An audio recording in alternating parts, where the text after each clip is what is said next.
بسم الله الرحمن الرحيم.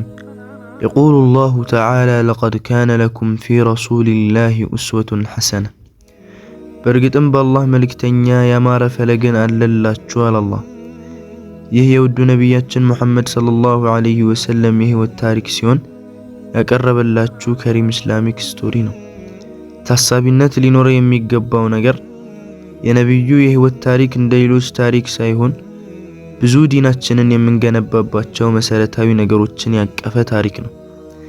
ለዚህም ዓላማችን የነብዩን ታሪክ መስማት ብቻ ሳይሆን በሰማናቸውም ነገራቶች መስራት ይኖርብናል። ከሪም ኢስላሚክ ስቶሪ። ቢስሚላሂር ረህማኒር ረሂም። የነብዩ ታሪክ ምዕራፍ 1 ክፍል 1። ዓመቱ የዝሆን ዓመት በመባል ይጠራል። ይህም የተባለበት ምክንያት አብርሃ ከዓባን ሊያፈርስ በዝሆን ሲሄድ አላህ ያጠፋበት ዓመት ስለሆነ ነው። ወሩ ረቢዑል አወል 12 ሲሆን ቀኑ ደግሞ የሰኞ ጠዋት ሳይረፋፍድ ነበር ነብዩ የተወለዱት። የሰኞ ዕለት በነብዩ ብርሃን ኑር ታጅቦ ዋለ። አባታቸው አብደላህ ቢን አብዱል ሙጠሊብ ቢን ሃሺም ይባላል። ጎሳውም ከቁረይሽ ጎሳዎች አንዱ በኒ ሃሺም በመባል ይጠራል። እናታቸው አሚና ቢንት ዋህብ ቢን አብድ መናፍ ቢን ዙህራ ስትባል ጎሳዋም ከቁረይሽ ጎሳዎች ታዋቂ የሆነው ጎሳ በኒ ዙህራ ይባላል። አባታቸው አብደላህ እናታቸውን አሚናን ካገቡ ከጊዜያት በኋላ እናታቸው ነብዩን እርጉዝ ሆና ወደ ሻም ለንግድ ይወጣል። በሚመለስበት ጊዜ የጸና ህመም ይታመምና የትሪብ ከተማ ላይ ለሕክምና ዘመዶቹ ጋር ያርፋል። አልሆነምና ህመሙ ጸንቶበት እዛው ይሞታል። ይህን ጊዜ ነብዩ ገና በተስፋ እርግዝና ላይ ናቸው። በአባታቸው ሞት ምክንያት ነብዩ ያለ አባት የቲም ሆነው ሊኖሩ ተገደዋል። ከአባታቸው ሞት በኋላ እናታቸው አሚና ህልምን ትመለከታለች። ከሆዷ ትልቅ ብርሃን ሲወጣና የሻም ህንጻዎች ሲያበሩ ታያለች። አሚና ነብዩን ከወለደች በኋላ ወደ አያታቸው አብዱል ሙጠሊብ በልጅ ልጃቸው ልታበስራቸው መልእክትን ትልካለች።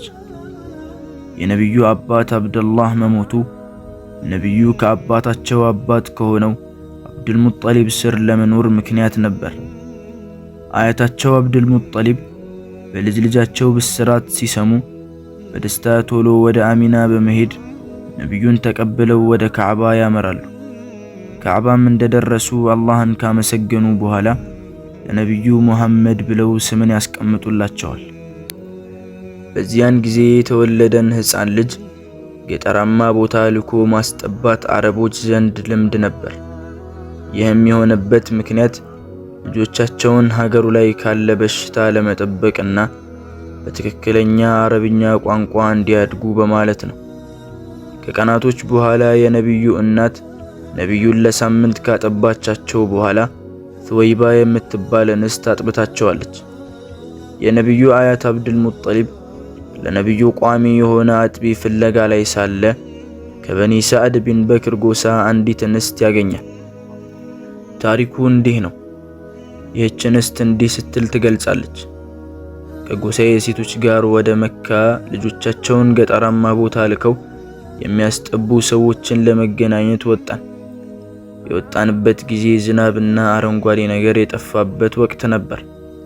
አልፎም ቤታችን ውስጥ የሚበላም የሚጠጣም የሌለበት ወቅት ነው። አንዲት በእድሜ የገፋች ግመል ቤት ውስጥ ስትኖር ምንም ጠብታ ወተት የሚታለብ የላትም። በልጄ ረሃብ ምክንያት አንድንም ሌሊት ሰላም እንቅልፍ አንተኛም። በጡቴ ላይ የልጄን ረሃብ የሚያስታግስ ጠብታ ወተት እንኳን የለውም። በዚህ መልኩ ጎሳችንን ለቀን ወደ መካ ጉዞን ጀመርን። መካ በምንደርስበት ጊዜ መጓጓዣዬ በጣም ደክማለች።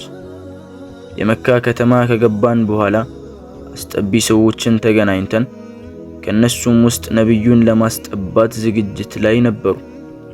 ከጎሳዬ አብረውኝ የመጡት ሁሉም ሴቶች ነብዩን በሚሰጧቸው ሰዓት የቲም ከሆነ አንቀበልም በማለት ይመልሷቸዋል።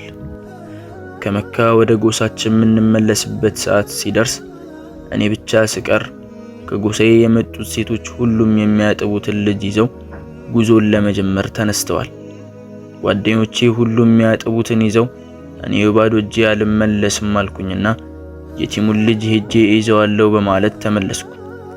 በሰዓቱ ላይ የሚያዝ ልጅ ስላላገኘሁኝ እንጂ እሱን የመያዝ ፍላጎት ኖሮኝ አይደለም። ነብዩን ተቀብዬ ልጄንና ሙሐመድን ይዣቸው ወደ መጓጓዣዬ ላይ ወጣሁ። ጉዞንም ቀጠልን። ስንመጣ ደክማ የነበረችው መጓጓዣ ምነካት እስክል ድረስ ጥንካሬን አግኝታ የጓደኞቼ መጓጓዣ ማያቋርጠውን መንገድ ያለ ድካም ትሄድ ጀመር። ይህች አህያ ትላንትና ከኛ ጋር የመጣሽባት አይደለችን? ሲሉ ጓደኞቼም በግርምት ጠየቁኝ። አዎን ራሷ ናት። ጉዳዩዋ ምን እንደሆነ እኔም ልረዳው አልቻልኩም አልኳቸው።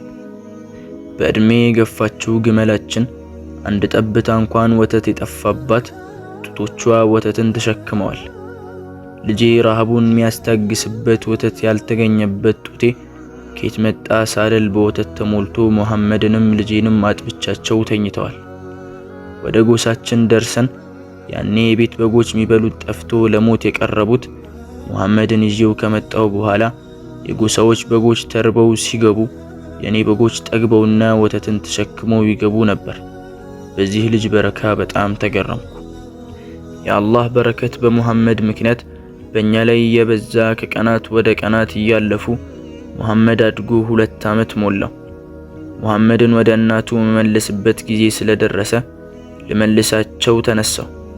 ያኔ ሳልፈልግ ይዣቸው እንደመጣው ሁላ ያላቸውን በረከት ካየው በኋላ ይዣቸው ለመመለስ ከበደኝ። ቢሆንም መመለሳቸው ግድ ነበርና ይዣቸው ወደ እናታቸው አቀናሁ። አሚናን አግኝቼ ልጇን ከሰጠኋት በኋላ ወደ ጎሳዬ ይዣቸው ልመለስ ጠይቃት ጀመር። መካ ላይ ያለው ወረርሽኝ እንዳይዘው እፈራለሁ። እናም ትንሽ ጠንከር ሲል እመልሰዋለሁ እያልኩ እስከምትፈቅድልኝ ድረስ ደጋግሜ ከመጠየቅ አልተወገድኩም። በመጨረሻም ተስማምታ ይዣቸው ተመለስኩ። በዚህ መልኩ ነብዩ ወደ በኒ ሰዕድ ጎሳ ተመልሰው ለ4 ዓመታት ያክል ከቆዩ በኋላ አንድ ታላቅ ክስተት ተከሰተ። ይህም ክስተት ሐሊማን ያስደነገጠና ያስጨነቀ ትልቅ ክስተት ነበር። ክፍል 1 በዚህ ተጠናቀቀ። ክፍል 2 ይቀጥላል። ذكر وموعظة ونور